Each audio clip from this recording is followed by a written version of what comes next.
विश्वेशं माधवं ढुण्ढिं दण्डपाणिं च भैरवं वन्दे काशीं गुहां गङ्गां भवानीं मणिकर्णिकाम्.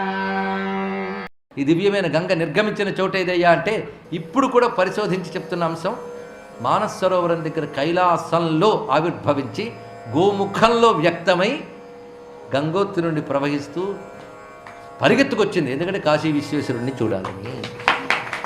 ఎక్కడైనా గంగ గొప్పదే కానీ కాశీని తగిలే గంగే గొప్పది. ఈ గంగ తీసుకెళ్ళకూడదు. సాక్షాత్ శివుడు చెప్తున్నాడు, ఈ గంగ మహిమ వింటే చాలు పాపాలు ధన్యమవుతాయి. ఆ తల్లి మనల్ని అనుగ్రహించుగాక, ఆ గంగా తీర వసతి మనకి సిద్ధింపజేయుగాక. అంతేకాదు మా గంగమ్మ భారతదేశంలో శుద్ధముగా శుభ్రముగా కనిపించుగాక. గంగ ఎప్పుడు శుద్ధమే, అది శుద్ధముగా అగ్గుగాక అంటే పాపం, కానీ మన కంటికి కూడా చక్కగా కనిపించుగాక. అలా కనిపించేటట్లు మానవ రాక్షసులు బుద్ధి మారి ప్రవర్తింతురుగాక. ఇది మనం కోరుకున్నాం. ఎన్ని వేదాది శాస్త్రములు చదివినా గంగా స్నానంతో సమానము కావు.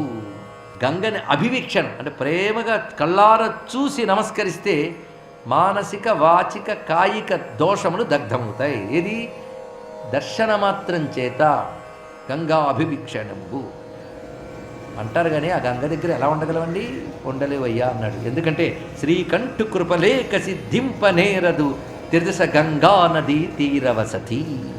గంగ ఒడ్డును ఉండాలంటే విశ్వనాథుని కృప ఉంటే గాని ఉండలేరు. ఇది బాగా తెలుసుకోవాలి.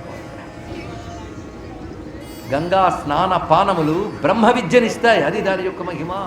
ఓ మాత్ర పడేసుకున్నావు లోపల జబ్బంతా తీసేస్తుంది. గంగ చుక్క పడేసుకున్నావు లోపల ఉన్న అజ్ఞానాన్ని దహనం చేస్తుంది అన్నాడు ఇక్కడ. కలియుగంబున, కలియుగం వచ్చింది. ఎన్నో పాపాలు చేశానని అనిపించింది, ఏదో పుణ్యవశాత్తు. అయ్యో పాపాలు చేసేనే అనిపించాలంటే ఏదో ఒక పుణ్యం ఉండాలట. ఏం పాపం అండి ఇది, పెద్ద పాపమా అంటే ఇంకా చేయడానికి రెడీగా ఉన్నాడని అర్థం. బాగుపడే యోగం లేదని. పాపం గుర్తించడానికి ఒక పుణ్యం ఉండాలండి. అందుకే జబ్బేదో గుర్తిస్తే ట్రీట్మెంట్ అయిపోయినట్టే అన్నాడు ఒక ఆయన. అయ్యాక మాత్రం అయ్యో ఇన్ని పాపాలు చేశానే, అసలు ఈ పాపాలకి తరించే యోగం ఉందా ఆలోచిస్తే ఒక్కొక్క పాపానికి శాస్త్రం చాలా ప్రాయశ్చిత్తాలు చెప్పింది.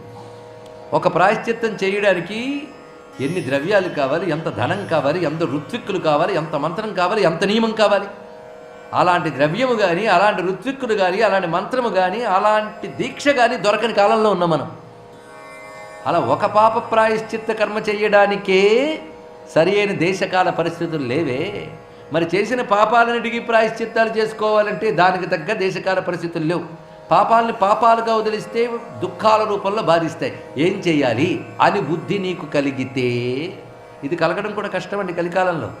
ఒకవేళ కలిగితే కలియుగంబున కలుష చిత్తులకు, షఠులకు, అన్యవిత్తాపహర్తలకు, అనియతులకు ఆత్మయందు ప్రాయశ్చిత్తమాచరింప కాంక్ష కలిగిన ఎప్పుడు నరునకు గంగ దిక్కు. అది కావాలంటే గంగ ఏ దిక్కు. సంకల్పపూర్వకంగా పాపములు నశించుగాక అని స్నానం చేస్తే తప్పకుండా నశిస్తాయి. ఆదియుగమున తీర్థంబుల కిలములను త్రేత ద్వాపరమునయందు దివ్యమునకు పుష్కరంబు కురుక్షేత్రమును సుపర్వ నిమ్నగయును తీర్థములు బ్రహ్మ నిర్మితములు. ఆదియుగంలో సర్వతీర్థములు గొప్పవి, కానీ త్రేతాయుగంలో పుష్కర తీర్థం, ద్వాపర యుగంలో కురుక్షేత్రం గొప్పవి. కృతయుగంబున ధ్యానంబు కేవలంబు. కృతయుగంలో ధ్యానంతో మోక్షం పొందొచ్చు. తపము త్రేతాయుగంబున, తపస్సు చేత త్రేతాయుగమున. ద్వాపరమున అధ్వరములు. కలివేళయందు గంగా జనులకిష్టార్థ సంసిద్ధి సాధనములు. కనుకనే కలియుగంలో గంగ తప్ప మరొకటి లేదు. తపస్సుల కంటే, యాగాల కంటే, ధ్యానాల కంటే గొప్పది. కృతమైన ధ్యానము, తపమైన త్రేతాయుగము, అధ్వరమున ద్వాపరము, కలియుగంలో గంగయే. ఇది దీని యొక్క విశేషము. అలాగే ముందు తీర్థములు చెప్పారు. సర్వతీర్థములు కృతయుగమైన త్రేత ద్వాపరముల యందు పుష్కర కురుక్షేత్రములు. కానీ అన్ని కాలాల్లోనూ గంగయే అని చెప్తూ కలవు గంగైవ కేవలం, ఈ మాట చెప్పాడండి చిట్ట చివరికి. ఈ మాట ఎప్పుడు గుర్తుపెట్టుకోవాలి. కలవు గంగైవ కేవలం. అంతేకాదు ఈ భాగీరథి స్నానం మానవులు చేయాలని కాదు. దేవతలు తహతహలాడతారు భాగీరథిలో స్నానం చేయాలని. అందున కాశీని తగిలే భాగీరథిలో స్నానం చేయాలని దేవతలు తహతహలాడతారు. స్వర్గంగా అయిన మందాకినిలో కంటే అక్కడికంటే ఇక్కడికి రావాలని తహతహలాడతారయ్యా. అందుకు స్వరాజావరజాత సారముకు ప్రాగ్జన్మాంతరాభ్యాస సంస్కారంబునన్ మదనుగ్రహంబు వెలిగా స్నానంబు సిద్ధించునే. గంగలో స్నానం చేయాలంటే రెండు ఉండాలి. గత జన్మల పుణ్య విశేషం, రెండు నా అనుగ్రహం. ఈ రెండు ఉంటేనే గంగా స్నానం చేయగలరు. వారాణస్యుపకంఠ దేశ విలుఠద్వార్వేణి వీచీ ఘట ధీరధ్వాన పరంపరా కలకలోద్విగ్నాగ భాగీరథిన్. వారాణస్యుపకంఠ ఆ మాట చెప్పాడు. కాశీని తగులుతూ వెళుతున్న గంగలో స్నానం చేయడానికి పూర్వజన్మల పుణ్యాల విశేషము, నా అనుగ్రహము ఉండాలి. అంతేకాదు, ఇది ఎంత గొప్పదంటే, ఒక ఏనుగుందయ్యా, ఆ ఏనుగు చెక్కిళ్ళకి మదజలం కారుతూ ఉంటుంది. ఆ మదజలం ఈ నీటిలో కలిసిందన్నాడు. ఆ ఏనుగు ఎవరోకి వినాయకుడు, ఆయన స్నానం చేస్తాడు. అప్పుడు ఆ చెక్కిళ్ళ మధ్యలో ఇందులో కలిసింది. ఆ కంఠ కరడుంటి శ్రీకంఠ జగంట మదమషీ చంద్రకిత అనేక ప్రవాహ జాహ్నవి. అంతేగా ఆయన స్నానం చేస్తున్నప్పుడు ఆ మధ్యజలం కలియడం కాదు, ఆయన తలపై ఉన్న నెలవంక వెన్నెల దీని మీద పడుతుంది. డుంటి వినాయకుడు. వైకుంఠ అద్ది ఎట్టివారికి గలదే, గంగానది గంగానది గంగానది ఎనుచు రేపకడ మెల్కనుచు గంగ కొనియాడు నెవ్వడు భంగించున తండు ఘోర పాతక చెయ్యముల్. గంగానది గంగానది గంగానదిని రోజు నిద్రలేస్తూనే 3 మార్లు అనుకుంటే వాడు పాపం నశిస్తున్నాయి. అంతేకాదు, పాయున లక్ష్మి, ఏవి పోతాయో ఏవి వస్తాయో చెప్తున్నాడు. పాయు అంటే వదులుతాయి, ఏమిటి? అలక్ష్మి. పాయున శుభంబులు, పాయును దుర్నిమిత్తములు, పాయు అకీర్తి, పాయు ప్రతిబంధము, పాయు మహాఘ సంఘముల్. పోయినవి వచ్చేవేమిటి? పాయు అనేది దానికి వ్యతిరేక పదం డాయు. తెలుగు చెప్పాలి కదా, మరి తప్పదు. డాయు అంటే చేరుకుంటే ఏమిటి? డాయు శుభంబు, డాయు కుశలంబులు, డాయు మనోరథార్థముల్. పాయక కాశీ కట్టెదురా, వదలకుండా కాశీ దగ్గరుంటే అన్నీ వదిలిపోతాయి. పాయక కాశీ కట్టెదుర పారు వియన్నది తీర్థమాడినన్. ఎలా ఉపవాస వ్రతము, ఎలా అష్టాంగయోగము, ఎలా యజ్ఞంబు, ఎలా తపంబు, గంగా కూలంకష తీర్థమాడగూడెని ఏనిన్. ఇవన్నీ ఎందుకయ్యా గంగలో స్నానం చేయనప్పుడు?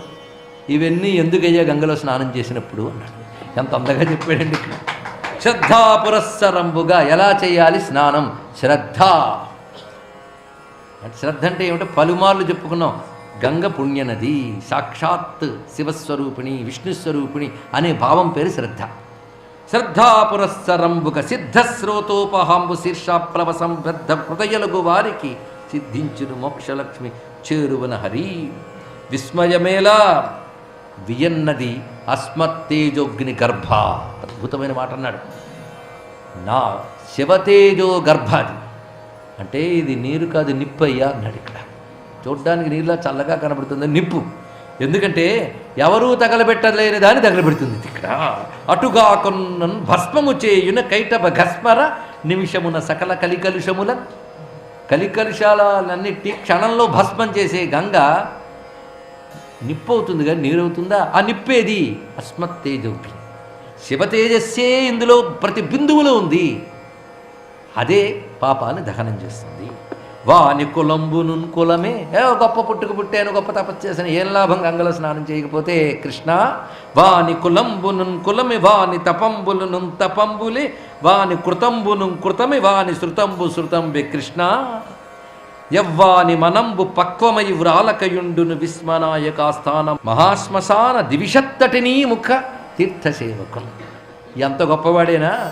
కాశీకి రావాలి, ఆ మహాశ్మశానాన్ని తగిలే గంగలో స్నానం చేయాలని మనస్సు ఇటు తిరగనప్పుడు ఎన్ని తపస్సులుంటే, ఎంత పాండిత్యం ఉంటే ఏం ప్రయోజనము? అంతేకాదు, కాశీలో తిరుగుతూ ఎలా బ్రతికిన ధన్యుడైనయ్యా గంగా తీరంలో. నడచుచు కూరుచుండుచును, నవ్వుచు నిల్చుచు, పారియాడుచును, కుడుచుచు, పబళించుచును. ఏమీ చేతకపోతే కాశీలో పడుకున్నా చాలు, అదే పని చేస్తున్నానండి అంటే అది వేరే విషయం. ఇందులో ఉన్న విషయం చూడండి. పబళించుచును, కూర్కుచు మేల్కొనుచును, రమించుచును, పడుచును, లేచుచును నరుడు భావమునందు అవిముక్త సీమ సంగడి ప్రవహించు శ్రీ గగనగంగ తలంచి త్యజించు పాపముల్. జింహగ విరోధి వాహన. సంబోధనలు ఎంత అందంగా ఉన్నాయో. ఆయన విష్ణువు అంటే ప్రేమ, అందుకు అడుగడుగున సంబోధిస్తున్నాడు. జిమ్మగం అంటే పాము, జిమ్మగ విరోధి అంటే పాముల శత్రువు, వాడి వాహనం. జిమ్మగ విరోధి వాహన, జిమ్మమతులు తెలియవారే. జిమ్మం అంటే వంకర బుద్ధి, జిమ్మగం అంటే వంకరుగా నడుచున్నది, దాని గడి పేరు. పాము దాకా ఎందుకు మలకలు మా ప్రచారములు అన్నాడు కాళీయుడు. అలాగే జిమ్మమతులు తెలియవారే, వంకర బుద్ధులకి తెలియదయ్యా గంగమహిమా. అంగీకరించు మనజుడు సాంగోపాంగధ్వర క్రియాఫలము వియద్గంగా పులినంబున శివలింగార్చనమాచరించి. గంగ ఒడ్డున శివలింగ చేస్తే వచ్చే ఫలము ఎవరు వర్ణించలేరు. సాంగోపాంగంగా వేదములు చెప్పిన సకల యజ్ఞములు చేసిన ఫలము గంగ ఒడ్డున శివలింగానికి చేస్తే వస్తుందయ్యా. అటువంటి ఈ దివ్యమైనటువంటి గంగా తీరానికి రావడం అంత తేలిక కాదు. నువ్వు వద్దామనుకున్నా రానివ్వని విఘ్నాలు బయలుదేరిన దగ్గర నుంచి పట్టుకుంటుంటాయి. అదొకటి. పైగా ఇక్కడికి మళ్ళీ రాకూడదని కూడా అనిపించడం కూడా విఘ్నమే. ఇవన్నీ ఎవరు కలిగిస్తారు? గంగ కరుగంగ మిగుల విఘ్నములు సేయు ప్రేతరక్ష పిశాచికా భూతతతులు. మనం బాగుపడిపోతే అవి తట్టుకోలేవు.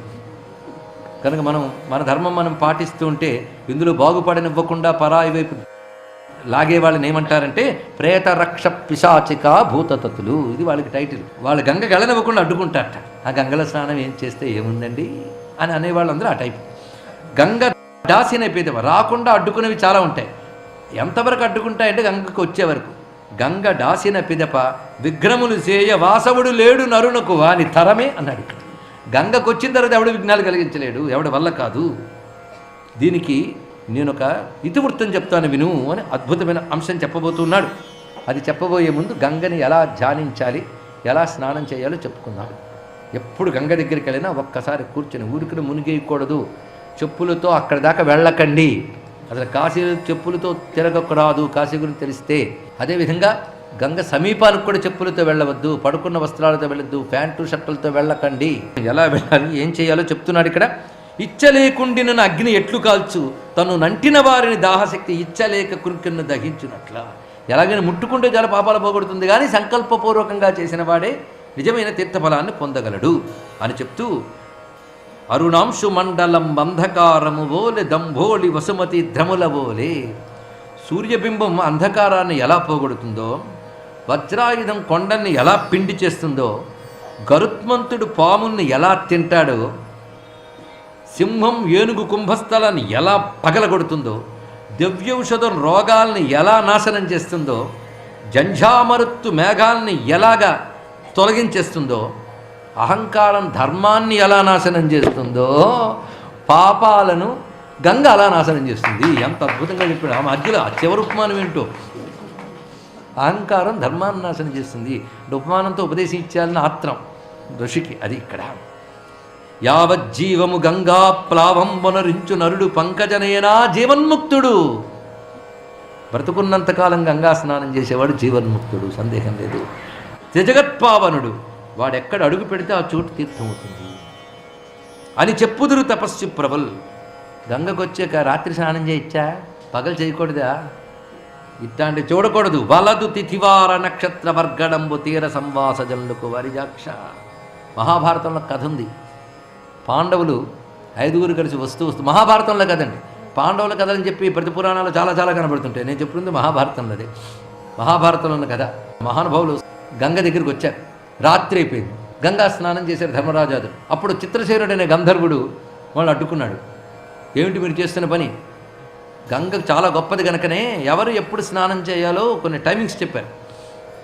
దాని ప్రకారంగా పగలు మీది, మధ్యాహ్నం మరొకటిది, సాయంత్రం ఇంకొకటిది, రాత్రి మాది. కనుక మీరు మునక్కూడదంటే నువ్వు చెప్పినవి ఇతర తీర్థాలకు వర్తిస్తాయి, కానీ గంగకి వర్తించదు. అది తెలిసే మేము మునుగా ఉన్నాడు ధర్మరాజు.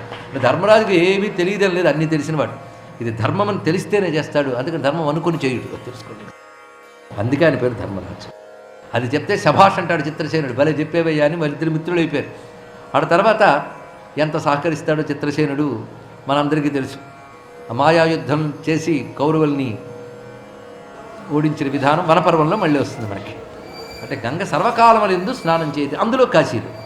అందుకు వలదు తిదివార నక్షత్ర వర్గణంబు తీర సంవాసజనులకు సంచితములైన అఖిల దోషములు వాయు నాకవాహని ఏకాభిషేకము అని చెప్తూ గంగ స్వరూపం చూడండి. నీరందరికీ కనబడుతుంది. ఆ నీటి తల్లంతా ఎలా ఉంటుందో ధ్యానం చేయాలి. ప్రతిరోజు గంగా తీరంలో ఈ గదుల్లో ఉన్న ధ్యానం చేయండి. గంగ ఒడ్డును కూడా ఆ స్వరూపాన్ని ధ్యానం చేసి పూజించి నమస్కరించి ఆరాధిద్దాం.